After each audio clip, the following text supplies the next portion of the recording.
Good morning, everyone. My name is Brendan Wilson. I'm the Chief Customer Officer of Phone Dynamics, and with me today I have our General Manager of Product, Ben.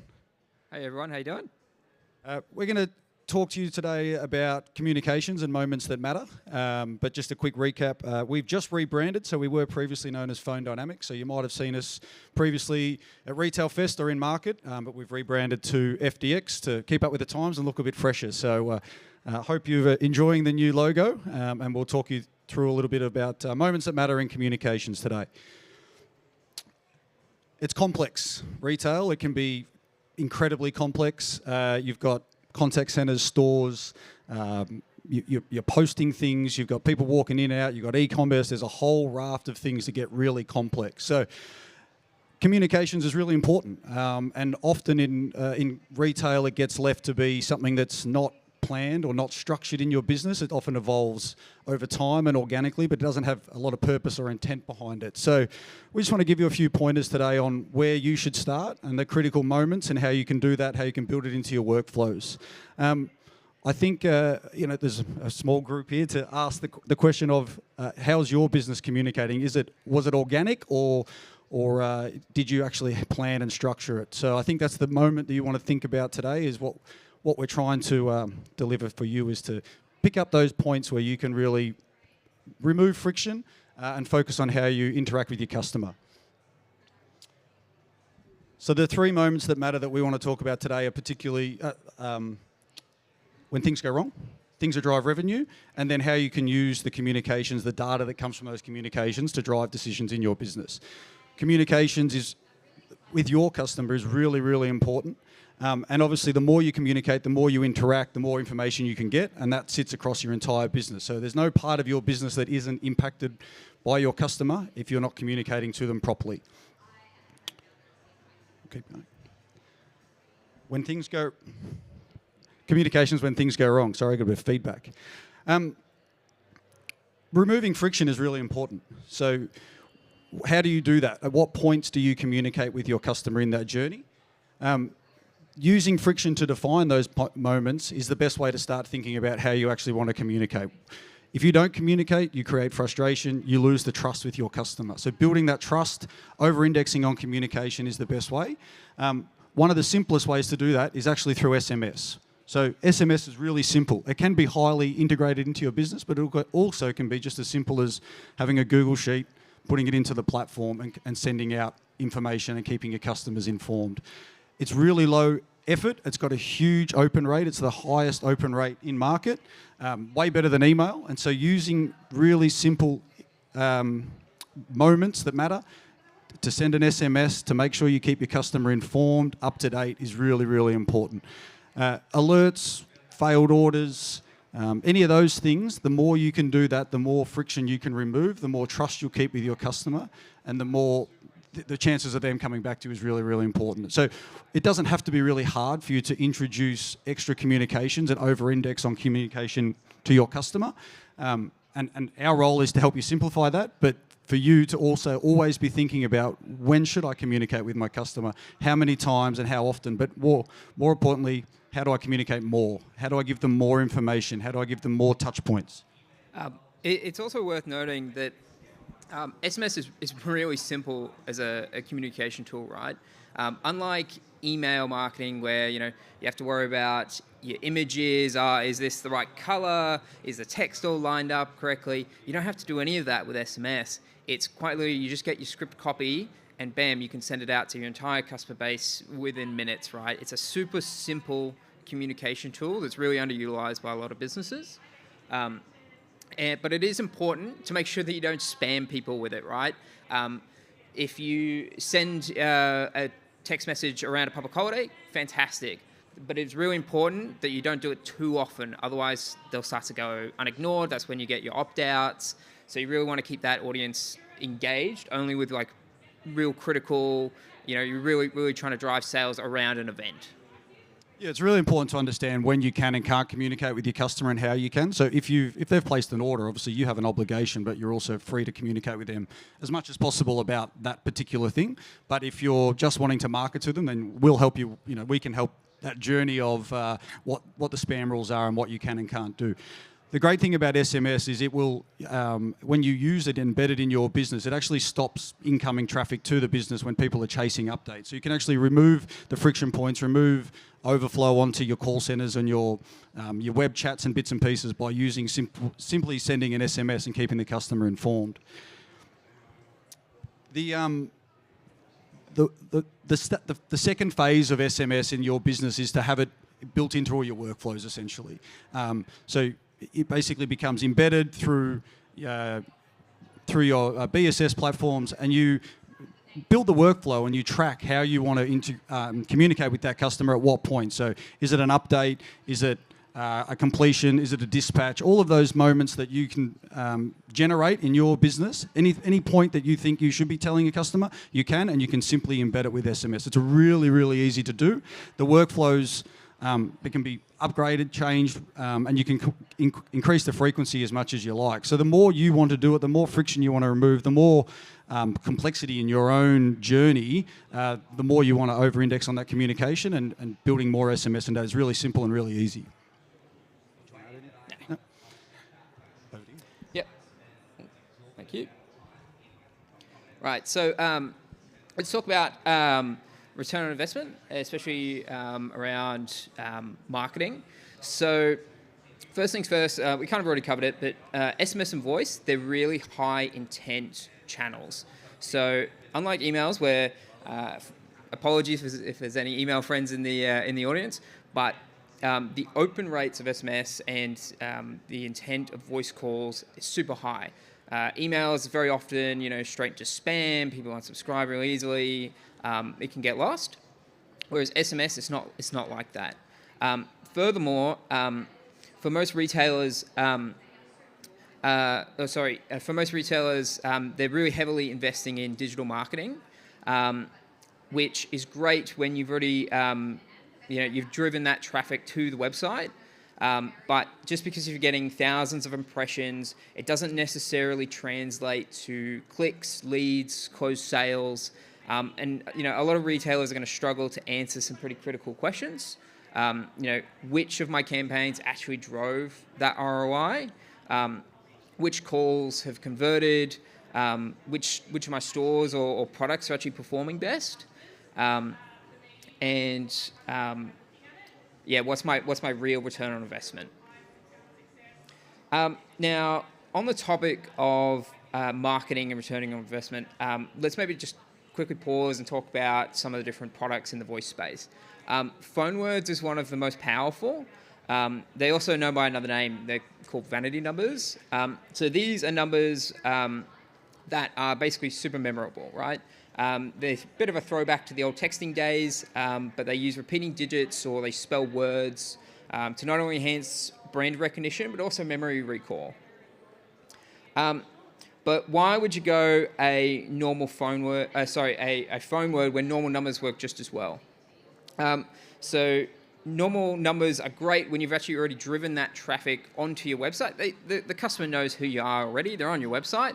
But when you are trying to capture customer attention in a short span of time, it's really important that you have something that they can easily grasp onto. And then that's where the phone word comes in. And we can test this. We'll test it right now, actually. I'm going to show a couple of numbers up on the screen. Everyone will get 5 seconds to basically memorize them. So if you're all ready, I'll show the numbers. So there they are. Try and memorize them. And then they're gone. So now that's 5 seconds, and you were all given time and preparation to actually memorize them. I won't pick on anyone in the audience, but maybe a show of hands, who remembers what the phone word was? Yep, but who remembers what the phone number was? Only a couple of hands, so a couple of really good people with memory recognition. Now, funnily enough, it was actually the same number. Now, pretty much everyone in the audience put their hand up for a phone word, right? And so that's the power of the phone word. It's that memory recall, especially when it's something relevant to an event, 1-300 for retail, super easy to remember. You can't forget it. It's really important to then tie everything together. So how does this fit into the bigger equation? So we discussed phone words. They can give you that brand recognition, that brand presence, but then it's also really important that you don't forget having some extra numbers to track and record for every channel that you might be using. So to actually I'll go straight into an example. So you might have an automotive retailer. Maybe they've got that phone word for the general inquiries, but it's super important to have the other numbers on business cards, on your billboards, your out-of-home advertising, and then that way you can actually track the phone calls across each channel that you're using. Then you can use that analytics to help you drive business decisions and return on investment spend from the phone calls that you've been generating. So before you go and spend a whole bunch of money buying more business cards, actually take a look at some of the analytics that you're getting from those phone numbers that you've put on the business cards and say to yourself, well, am I actually going to get a return on investment from the business cards? If nobody's calling them, why get them? Now, to go a step further, though, it doesn't have to stop there. So we're all about integrations here. So make sure that when you're getting these phone numbers that you're actually pushing the calls through and providing context to the people answering the phone calls. If your sales agent is maybe getting bombarded with phone calls, especially if it's a small business, you're probably getting some of your personal phone calls on your mobile, and you're also getting business calls. You can even start by having something known as a call whisper, which basically just plays a media file to you when you answer the call. You can have your business name in there. You can tell the agent that it's a sales call, and then that way it gives them some context before they even go and answer that phone call.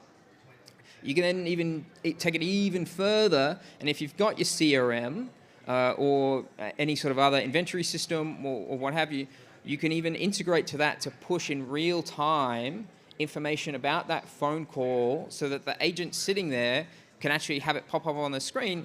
Oh, hey, this customer from this phone number, I know who this is. They basically give me a call in real time, and I can pop up that order that they might have straight away as I answer the phone. But let's go back to return on investment. So everybody's probably spending too much money on Google Ads. Now, as we mentioned before, just because you're getting impressions, just because you're getting ad clicks, it doesn't necessarily mean that you're driving your closed sales. So it's super important that you start to fill out that black box of driving that customer decision. How is that customer actually making that decision? Just because they're clicking on my ad campaign, are they actually driving? Just because they've clicked on that ad campaign, is it actually a worthwhile investment? Are they actually closing the sale from that ad campaign? So basically, don't let your communications be your black box. Try and analyze as much data as you can. Yeah. Beautiful. I'll just wrap up with the third section before we finish up, just to talk about how you can actually use the data from the communications that you embed in your business. So by embedding communications, SMSs, phone words, and grabbing all the analytics that come with those data points, how you can actually start to use that to make decisions. You can, by removing the friction and embedding the communication into the business, you actually can get the data back about what did you send and what feedback did you get. So you can, if you enable two-way SMS in your business, you can simply run that through some analytics. You can then graph and go, right, why are people communicating? Why are processes in our business failing? What is actually driving all of these inbound calls? What do they call from? Where did they call? How do they get to that data point to make that phone call? And you can start to analyze all of that. So by tracking it all, you can then start to make some simple decisions about what you want to do. And each moment in that you're removing that friction of becomes a data point for you to make a business decision better in the future. The moments that matter are really around generating as much insight into that customer journey as you can to remove that friction point going forward. I think the most important part of that is making sure you have purpose behind everything that you do. So you say, okay, the customer did this for this intent. What is my reason to communicate back to them? What information do they need? How do I simplify it? How do I make it as easy as possible? So by generating the data and analytics and making that really almost personalized journey and improving the process for increasing your revenue, increasing your sales, tying it all back into using the data to generate and solve business problems as well as become a revenue driver. Most of us will be going through the different phases of communication in our business. So we obviously often start as a reactive position, but then moving it to being a proactive and then moving to the next phase of integration is really how you can start to transform the amount of communications you use and how you use that in your business. And so our purpose here is to basically allow you to communicate as much as possible to then have it embedded in your business to make those decisions, to help you increase all of those things. I think I don't really keep repeating myself, but it's really around the friction points become such an important measurement in your business that you can over-index communicate and then use that to make better decisions going forward. It's probably also worth noting that a lot of businesses they might not be using voice or SMS today, and the key point is it doesn't have to be hard, right? You might have an existing email marketing base or X thousand contacts within it. It's actually so easy to take out a subsection of that base and just have a go at trying to start to market via SMS, for example. You don't have to do it to everyone all at once. It's not something that you have to make a gigantic flow and integrate every single step of your business in. Start really simple. We've had great examples over the years of customers who have never done SMS marketing before. They maybe done some email stuff, but then they come to us and they said, how do we even get started here? And the best advice I can give is to just start really simple. Look at your existing base, pluck out maybe a tiny subset and just have a go, right? Have a go at sending out a bulk SMS campaign and have a look at the results that you can get back from that campaign. It's just so easy to do.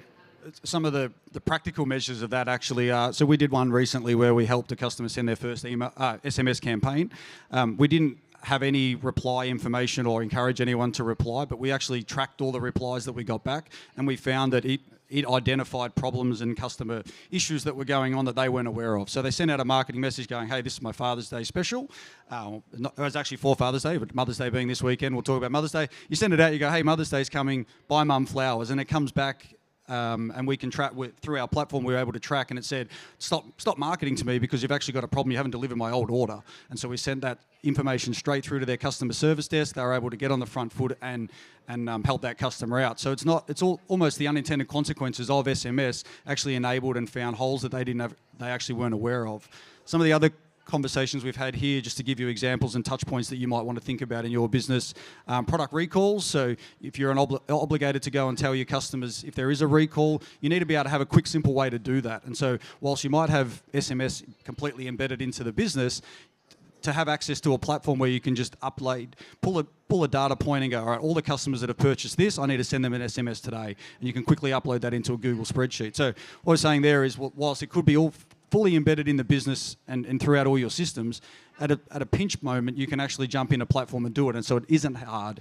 It can be really simple and really easy to actually communicate with your customers.